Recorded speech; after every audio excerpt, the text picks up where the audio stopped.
Mga mi, may papakita ako sa inyo. Bakit ka pa mag-Starbucks kung may ganito, di ba? So, ayan mga mi, nagandahan lang tayo. Lumabas pa talaga ako para ipakita ko sa inyo, di ba?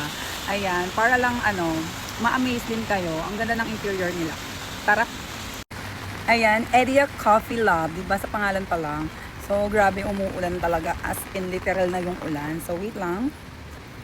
Ipagpag muna natin yung payong. So, ayan, pag entry mo, ganyan siya, may nakabang na agad. So, ayan, meron silang maliit na dito. Meron silang maliit na area. And look at this one. Tignan nyo mga mi, grabe. Tignan nyo yung coffee. Grabe, as in, ang laki ng lab nila. Kaya pala tinawag na Idea Lab. So, look, talagang literal talagang may nangyayari dyan, di. Hindi lang yan props. Literal talagang totoo yan, Mima. O, diba, ang bango dito, as in, imagine nyo na lang kung gaano bango yung coffee na yan. Oh, sarap. Coffee is life. Ayan, Mima, tignan nyo yung coffee, diba? So, nag-order tayo ng cappuccino. Siyempre, my favorite. Ayan, may croissant with almond. Siyempre, may puff. So, ayun nga mga minum nung nag-order kami. Pinapapili ka pa nila kung anong coffee din yung gusto mo, diba? Tapos sabi ko, naku, kayo na bahala, wala akong alam dyan.